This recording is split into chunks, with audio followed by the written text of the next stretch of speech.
Ndi hano mu gihugu cy'u Burundi mbaho officiellement kuko ndi haviza yo kuba mu Burundi maze igihe kirekire ndimo kurondera ingene noba umurundi kuko mbyukuri nkunda Burundi iyo pasuye hano sinzi iyo ari kushobora gupasuroka indani nkunda Burundi.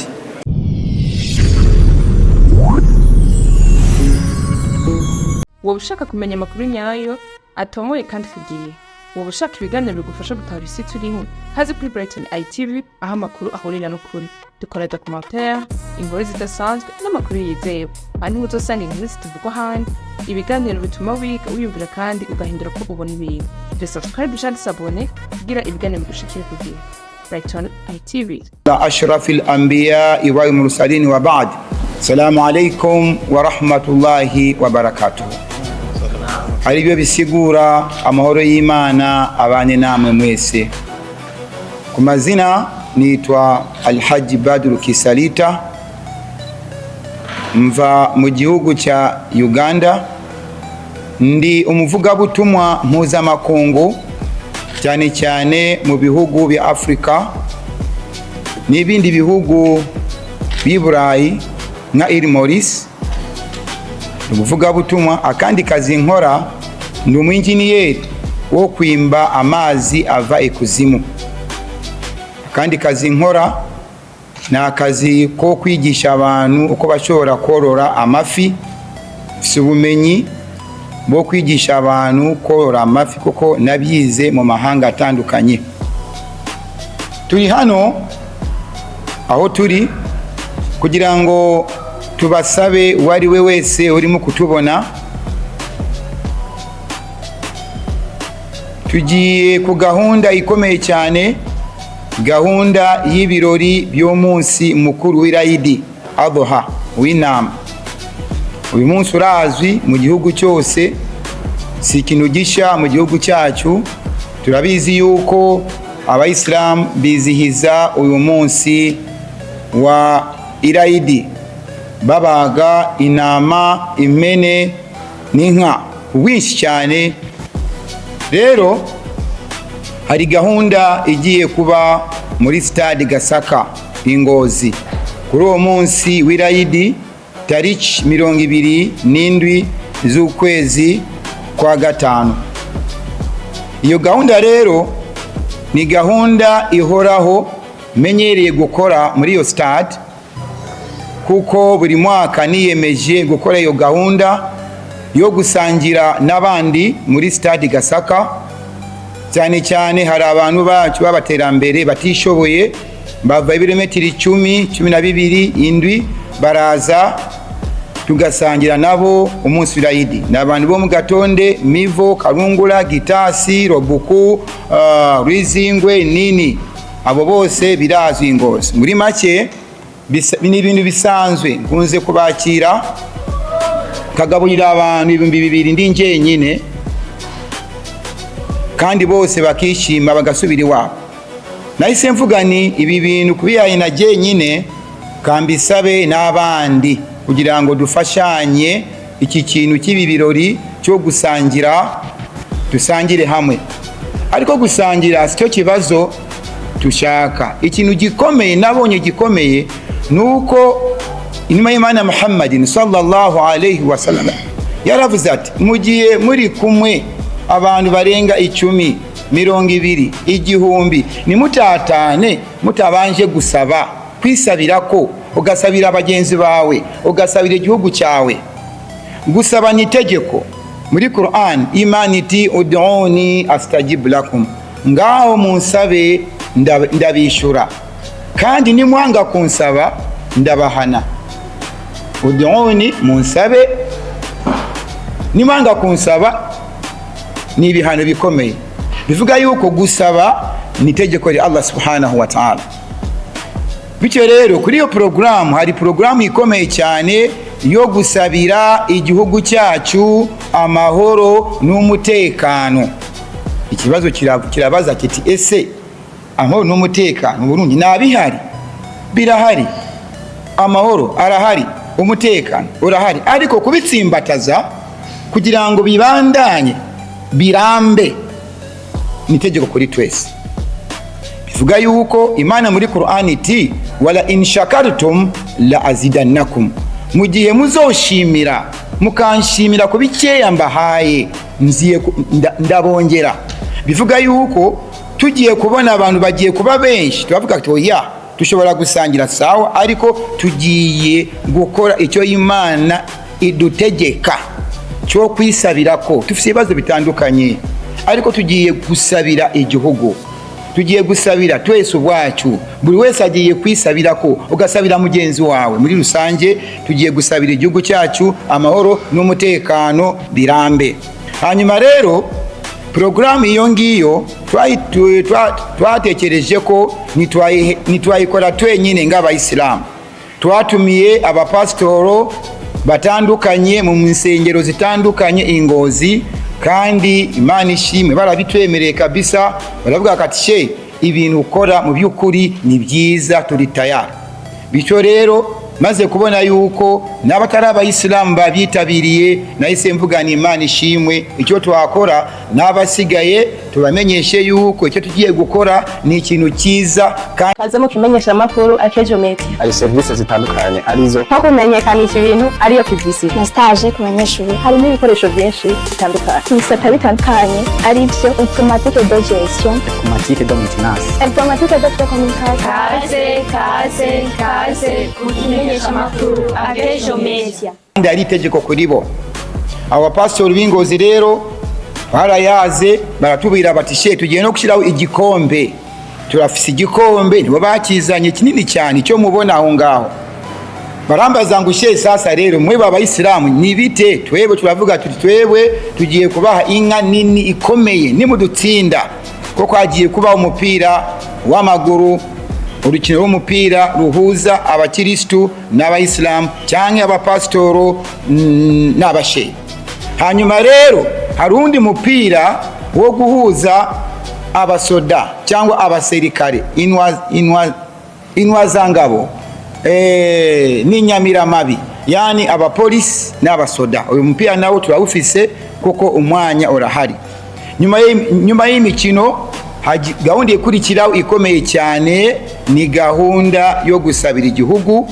Buri mupasitoro wese, umupadiri, umuntu wese uvuga Imana bakamwumva turamukeneye, kuko atabikoze nabyo ni ikibazo. Twese tugomba kuba turi hamwe mu gusabira igihugu cyacu, kuko igihugu cy'u Burundi kihujwe, kirimo abayisilamu n'abataribo, abakristo n'abataribo. Buri wese turahamagara abantu bose baze muri Stade Gasaka.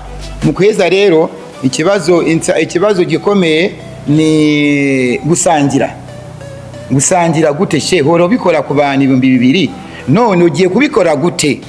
Nahise negera kuri Stade Gasaka, inyuma yayo hari inkambi y'abasoda. Babonaga mbikora nje nyine, baravuga ngo tugufashe, kuko n'ubushize nibo bamfashije, barabona ukuntu tubikora, bahise bavuga ngo igihe cyose nangorana. Uyu ndamushimira ni Perezida wa Association Africa Gastronomique Kutanyerera, yaranyegera navuga ngo katugufashe. Navuga ni kabisa, niba mwaje African Gastronomique abantu barabazi, niwe wanjyanye ku Dakor w'inkambi yari igisoda Dakor. Arambira ati tumaze iminsi tukubona hano bikora ibi bintu neza, twebwe turi tayari kugufasha. Niba ufise izo nka turakwereka aho ugiye kuzibagira, aho ugiye kuzitekera, kandi tunagufasha. Nahise nshimira Imana, ndafukama ndavuga ngo Imana yakiriye ubusabe bwanjye, kuko iki kintu by'ukuri kigomba gukorwa n'abantu bose kubera ko ni itegeko ry'Imana. Hanyuma rero baranyakira neza. Hanyuma ndashimira igisoda cy'u Burundi kubera yuko programu yacu bayakiriye neza. Hanyuma hakurikiraho igipolisi, twahise twegera igipolisi, nabo baravuga bati ibintu ukora umutekano turahari, kuko ni programu iraba buri wese, kubera ko niyo ugiye kwigisha, kuko barambagije bati ugiye kwigisha iki? Nabira ni ngewe icyo mbona kibura ngomba kwigisha abayisilamu n'abataribo. Tuhuriye ku Burundi, tugiye kwigisha abantu gukunda Uburundi, kuko ngewe Gisarita ndi umuganda, ariko nkunda Uburundi apana mu majambo no mu bikogwa. koko ibyo maze gukora mu Burundi bigaragaza ko nkunda Burundi koko. Nk'ibipompero y'amazi maze gushyira mu gihugu, ibipompero by'amazi avikuzimu, ibipompero bigira ku 200 nabo dukorana. Maze ku traininga kwigisha abasore kwimba ibinogo metero 50 metero 60 niyo mwisho. Bakamanuka ikuzimu bakimba ikinogo kandi bakanacyubaka turondera amazi. Birahari mu gihugu cyose, ingozi ni byinshi mu Gihanga, za Gihanga VD, V3, V4, ahose muzaki bitoke, ingozi muzamakamba. Ndavuga ni sasa rero icyo kintu dukora kigaragaza gukunda Burundi. Gukunda Burundi no gukora imirimo no gukora ibikorwa biteza imbere Burundi. Nahise ndaba kuri nuza y'u Burundi, derapo y'u Burundi munsi ari ubumwe. Ndavuga ubumwe tugomba kubushyira mu bikorwa apana mu majambo. Aba bantu kabaza, aba pastoro, abasoda, aba polisi tube bamwe. Tusabira igihugu cyacu. Ibikorwa tugiye kubigisha ibikorwa byinshi. Tugiye kubigisha ibyo tuzi Imana dutegetse. Hanyuma icyambere mbere ko tubigisha ibikorwa tugomba kubigisha gukunda igihugu, kuko udakunze igihugu niyo wakora ibisigaye byose. Udakunda igihugu cyawe wagihemukira. Tugiye kwigisha gukunda igihugu. Gukunda igihugu ndaza kubisigura mwenza, ariko kubera ko manya ari muto, gukunda igihugu nabyo ndi inzobere mu kubyigisha, nibyo ngiye kwigisha. Hanyuma rero ikizokurikiraho ni ugusangira. Ndashimira umukuru w'imbonerakure yayisanye abashe turagufasha. Yayisanye yegera abashe icyo ukeneye cyose wagigukorera muri service. Bivuga yuko tufise abasoda b'igihugu cyacu bagiye kudufasha, tufise abapolisi bagiye gucunga umutekano, tufise abagiye gusaruva n'imbonyerakure zacu. Bivuga yuko abantu bari bafise ubwoba, shehe ugiye kugaburira gute ibihumbi 200, kuko rabe stade y'Ingozi ishobora kuba ifise capacité y'ibihumbi 200 by'abantu. Ndabimenyereye cyane kubera yuko mikoze muri Zambia, Zimbabwe, Malawi, Botswana, nabikoze mu Nambole Stadium tugaburira abantu ibihumbi 50. Bivuga yuko turi hamwe tugafashanya turabikora neza. Mbaye mbashimiye, amahoro y'Imana abanye namwe. Sawa. Alafu nijibu maswali. Okay. Sawa. Hari kindi coba kiri nyuma. Murakoze abari mu kutumva, amahoro y'Imana abane namwe. Salamu alaikum. Ikibazo mumbajije rero ngende umugande, ndi hano mu gihugu cy'u Burundi, mbaho officiellement kuko ndi ha visa yo kuba mu Burundi.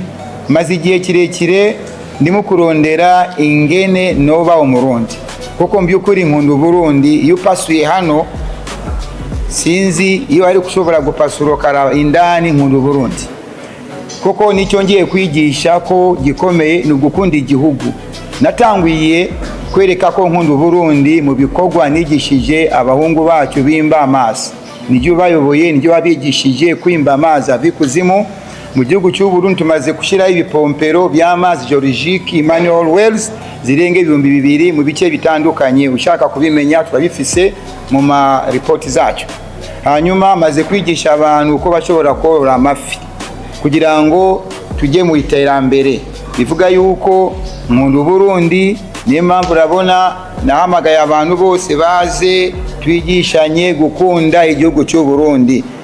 Inshallah nimukusaba Allah subhanahu wa ta'ala kubo biraba banyereke inzira ya hafi, kuko mbyukuri nanjye ubwanjye bambwira ko ari inzira ndende kugira ngo bakwemere kuba umurundi, ariko babinyemereye bakama nationalité nkaba umurundi, nzofukama mbishimira Uhoraho, kuko ni ikintu mbonaho ko ari indoto kuri jye, kuko maze imyaka hano nanjye ubwanjye ndabishaka. Nta kindi ngamije, amafaranga ndayafise, ariko ikibazo cyanjye nabo murundi gute. Ababishoboye kubyimfashamo Imana ibahezagire, mu byimfashemo ndonke nationalité. Wassalamu alaikum wa rahmatullahi wa barakatuh. Mugira amahoro y'Imana.